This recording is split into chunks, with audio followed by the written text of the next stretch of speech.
Hari Minggu biasa yang ke-28. Bacaan diambil dari Injil Matius bab 22 ayat 1 sampai dengan 10. Perumpamaan tentang perjamuan kawin. Lalu Yesus berbicara pula dalam perumpamaan kepada mereka.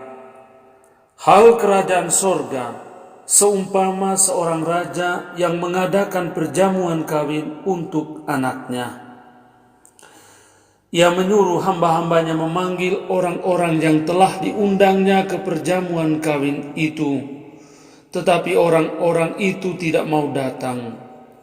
Ia menyuruh pula hamba-hamba lain, pesannya, katakanlah kepada orang-orang yang diundang itu, sesungguhnya hidangan telah kusediakan. Lembu-lembu jantan dan ternak piaraanku telah disembelih. Semuanya telah tersedia.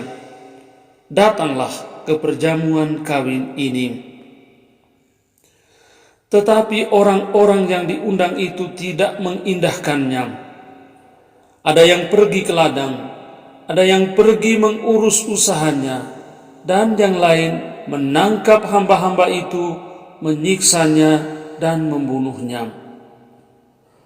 Maka murkalah raja itu, lalu menyuruh pasukannya ke sana untuk membinasakan pembunuh-pembunuh itu dan membakar kota mereka. Sesudah itu ia berkata kepada hamba-hambanya, perjamuan kawin telah tersedia, tetapi orang-orang yang diundang tadi tidak layak untuk itu. Sebab itu pergilah ke persimpangan-persimpangan jalan dan undanglah setiap orang yang kamu jumpai di sana ke perjamuan kawin itu.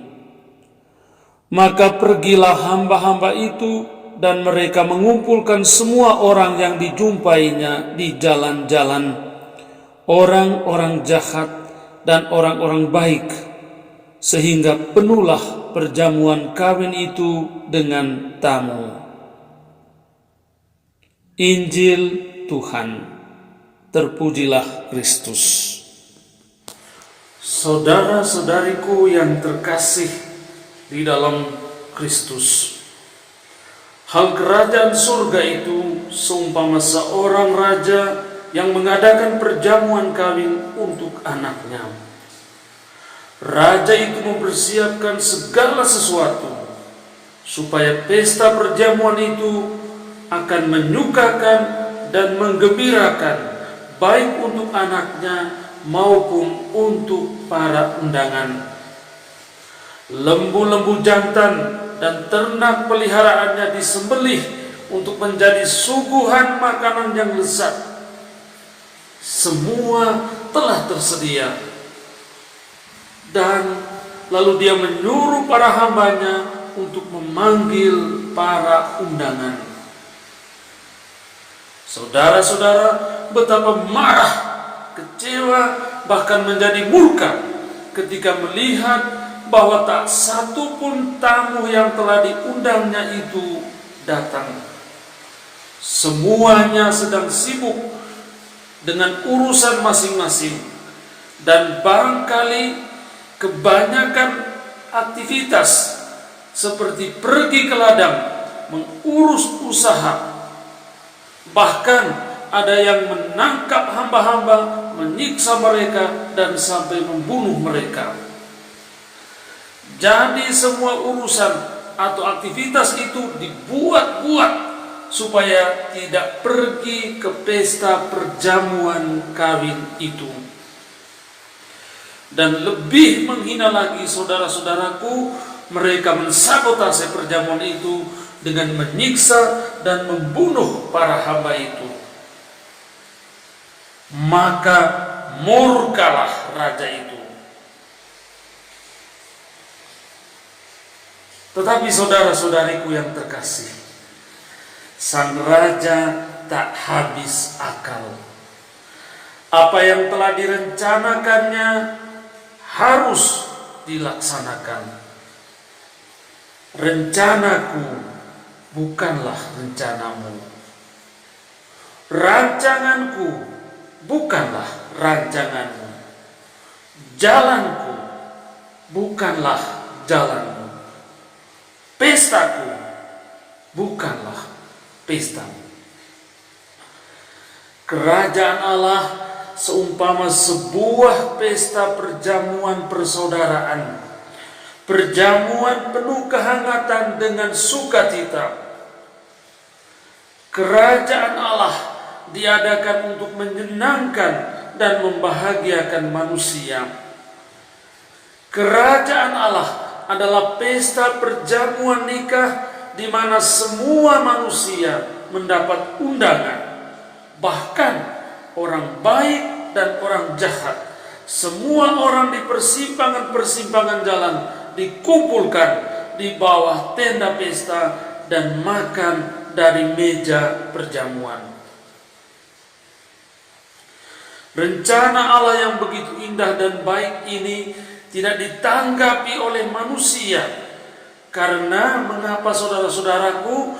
Karena manusia sibuk dengan aktivitasnya sendiri. Orang misalnya tidak mau datang berkumpul di gereja untuk berdoa pada hari Minggu atau merayakan Ekaristi bersama. Tidak mau ikut perkumpulan-perkumpulan yang baik untuk berbagi belas kasih dan persaudaraan dengan alasan super sibuk.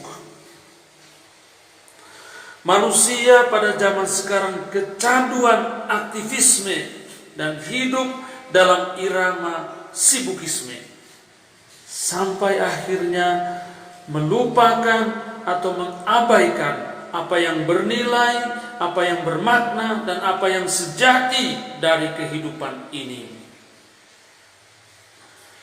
Saudara-saudariku yang terkasih, kita semua masih di bawah cengkeraman pandemi COVID-19 yang memenjarakan mobilitas dan aktivitas kehidupan manusia zaman sekarang, menakutkan kehidupan kita sekarang ini.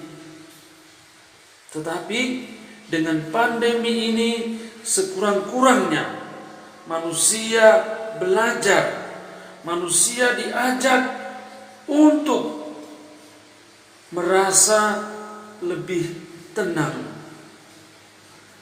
dan menilai kembali gaya hidup aktivisme dan sibukisme yang selama ini dijunjung tinggi dan dikomersialisasikan sampai akhirnya menghancurkan kehidupan manusia yang sejati. Amin.